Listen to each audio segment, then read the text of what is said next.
I got loyalty, got royalty inside my DNA. Cocaine quarter piece, got war and peace inside my DNA. I got power, poison, pain, and joy inside my DNA. Yo, this is the Hungry Millennial, back again, episode 8. As you can see, I'm in uniform right now. I have training this weekend, so that's why I'm all jazzed up. Excuse the shaking of the camera a little bit. I'm currently heading to my unit to do training this weekend. I think, so today I kind of want to talk about joining the military and also creating and fostering positive relationships, whether it's male to female or if it's just friendship relationships. Those some of the relationships that I have, friendships as well, have become lifelong benefits to me as a whole. I joined the Army the Army Reserves back in 2009 when I was 17 years old, fresh, almost about to graduate high school. I made the decision because I knew that I wanted to go to college and become an Army officer and go active duty. My dad served for 14 years. So I decided I wanted to follow in his footsteps and serve my country while also getting my education paid for. During the process, I received what was called a GI Bill, which was a stipend every month for going to college. I also had a signing bonus when I signed on. I was a fueling supply specialist known as 92 Fox. At that time, they were offering bonuses, but once I commissioned as an officer, there was something that one of the things is I had to give up that commission because you could potentially, go on to active duty and make more. Plus, it's a way of them containing the budget a little bit better as well. One of the things that if I advise anybody who ever decides to join is make sure you get everything in writing. Make sure you talk to your recruiter and they're well trusted. There are some pretty shady recruiters out there, so I would, just like anything else in life, I would go to an advisor, like somebody who's already been in the military, talk to them about their experience. Somebody who's recently, either recently got out, or someone who, recently joined, so that way they can give you tips and tricks of the trade and kind of walk you through some of the things that they wish they had known. One thing that I wish I had known was that that there were scholarships available prior to actually joining, because I would have probably went to SIU and went through ROTC there, saved a couple of years on my legs and knees and back, etc. And it's one of those things where sometimes you just don't know until you signed everything and you go through the experience, right? But through every experience that you have, there's a lesson learned. And I learned to get everything in writing, as well as to do research prior to everything. I mean, that comes to, they might shove a piece of paper in there, show you all these benefits, right? But you need to make sure you're doing research on your own, whether it's checking, local military blogs or talking to other recruiters who aren't directly recruiting you at that point in time. And making sure that you've crossed all your T's and dotted your I's, because ultimately sometimes it can be a lifetime commitment. Sometimes it can be, anywhere from 2 to 6 to 8 years. And, it's one of those things where it's a commitment that if you don't serve and do what you're supposed to do, you potentially face jail time, fines, etc. Another thing I wanted to touch on was, so my next thing is, when it comes to serving, there is a difference. It's no longer, a lot of times people go, well, you're a weekend warrior or whatever it is. Never utter that term unless you have actually served, like you yourself have signed up for something. Because there are a lot of guard units and reserve units that actually do deploy. some of them more often than others as well. The National Guard is it's more of a stateside thing. However, we deploy as well because in the National Guard is where they have all the combat arms.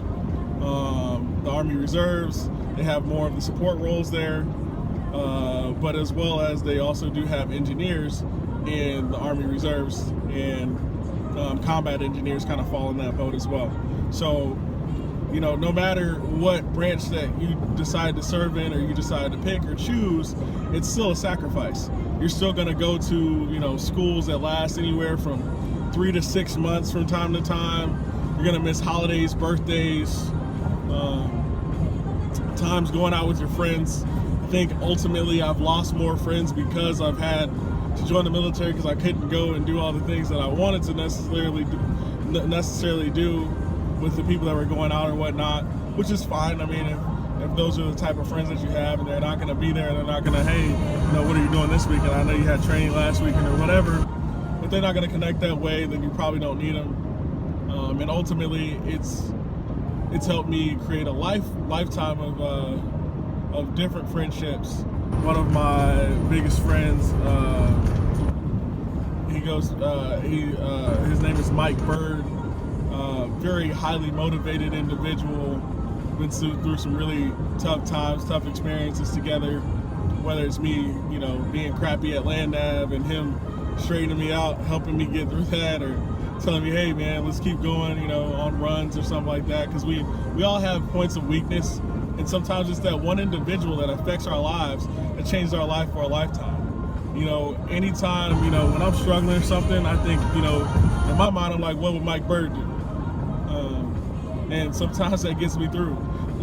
He's one kick-ass dude, and he's really helped me, you know, go through some challenges, you know, throughout college, and showed me what a really, really, really resilient person is, no matter what.